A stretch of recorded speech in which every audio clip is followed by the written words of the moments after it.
It was just announced that Balder, a prefabricated wooden roller coaster located at Liseberg in Gothenburg, Sweden, will not open with Liseberg this spring and may not open until late in the summer at the earliest. It appears the reason is rot that has formed in the ride's wooden track rails. This is yet another blow to the 2022 amusement year, as Cedar Point in the United States just recently announced that Top Thrill Dragster will be closed for all of the 2022 season following an accident in August of 2021. Ironically, Balder was built by the same manufacturer as Top Thrill Dragster, Intamin Amusement Rides, and the two coasters both opened in 2003, but the two rides are completely different models, with Top Thrill Dragster being a steel hydraulic launching roller coaster that Intamin no longer even sells, and Balder being a prefabricated wooden roller coaster as I mentioned earlier. Now the two coasters are closed for completely different reasons. Balder's closure is due to a design defect with its prefabricated wooden track pieces. Unlike a traditional wooden roller coaster, where all support and track pieces are hand cut and assembled by carpenters on site,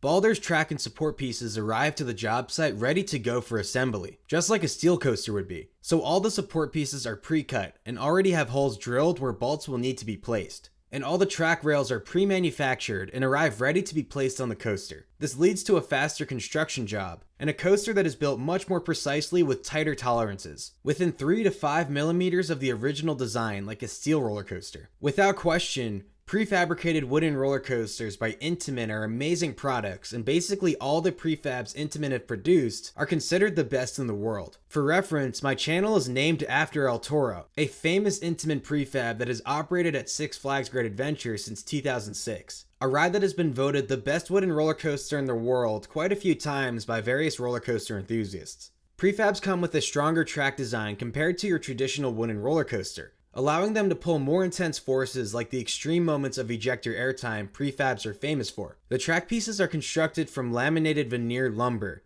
which is an engineered wood product that uses multiple layers of thin wood assembled with waterproof adhesives. The design of prefabs also leads to less day-to-day maintenance compared to your regular wooden roller coaster, where you may need to constantly replace boards of wood on the track. Well, it turns out these prefabricated wooden coasters do come with a set of drawbacks. Balder is the third prefab to shut down for an extended period. The first prefab, Colossus at Heide Park in Germany, which originally opened in 2001, was closed between July of 2016 to April of 2019 due to rot in its track rails like Balder, and El Toro was shut down following a partial derailment of one of its ride vehicles that damaged much of its track in June of 2021. Luckily, El Toro should be reopening this year according to Six Flags Great Adventure. Regarding Colossus, it was only able to reopen after all the ride's track rails and the load-bearing ledgers that support the track were replaced. In the process, the ride also received quite an enhancement to its theming and new and upgraded ride vehicles from Intamin.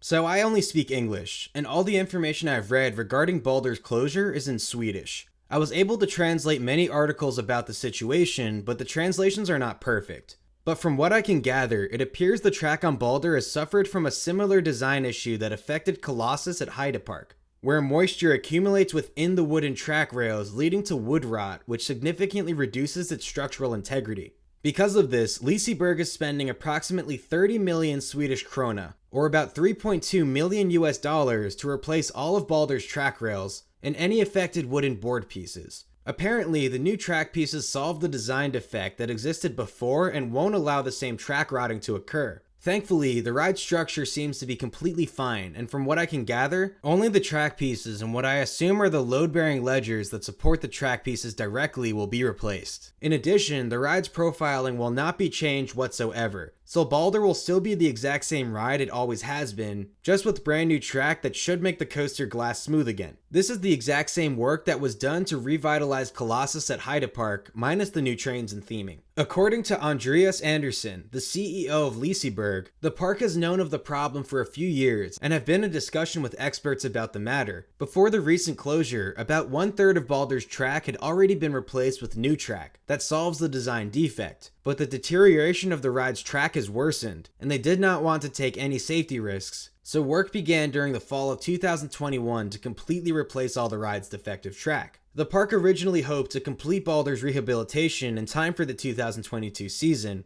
but delivery delays of the wood needed to complete repairs is the issue. According to Tina Resch, vice president of Liseberg, The delivery delays are a direct result of the pandemic. At this point, I think pretty much everyone is familiar with the supply chain issues and shortages affecting the worldwide economy. Currently, the earliest Balder will be able to reopen is the end of summer after all repair work is complete. But the good news to take away from this is that Liseberg has been actively working to fix Balder the past few years, and took necessary precautions in closing the ride to replace all the ride's remaining defective track when necessary, for which I applaud the park. My only concern is for other prefabricated wooden roller coasters, specifically the two newer ones, El Toro and T-Express, which operates at Everland in South Korea. Colossus and Balder were the first two prefabs, and I know of two other defects that Colossus had in its track, which were the use of zinc bolts within the track pieces, and that the steel connections or rail joints at the end of each track piece were not large enough. With the zinc track bolts, they would react with the wood and its impregnation, causing the bolts to deteriorate to the point where they couldn't be tightened. And with wooden roller coasters that move, shake, and flex, as well as expand and contract due to the weather, tightening track bolts is a very necessary practice. Colossus now sports stainless steel bolts instead, which are much more expensive but do not react with the wood track or its impregnation, which solves that issue. And for the rail joints, they were increased greatly in size to help boost the strength at the ends of each track piece and the connection to the next rail. I believe Balder at Liseberg also shares the same design flaws with its track, and I hope its new track also includes the more expensive stainless steel bolts and larger rail connections. Regarding El Toro and T-Express, they are sort of a Gen 2 Intamin prefab coaster when compared to Colossus and Balder, as they opened with the new generation of trains, but they still feature the same rail connections as Colossus and Balder. I'd hope they also feature aluminum track bolts instead of zinc. But as far as track rotting, I know El Toro suffers this from time to time, and even when I worked the ride from 2014 to 2017, there were times where the ride would close due to track rotting. One time when I came into work, a piece of track on the brake run was sagging down a noticeable amount, and the ride did not reopen until maintenance found some sort of workaround to fix that rail. Now, it only took a few hours for the ride to reopen, but it seems parks need to be very proactive about replacing rotting track on their prefabs.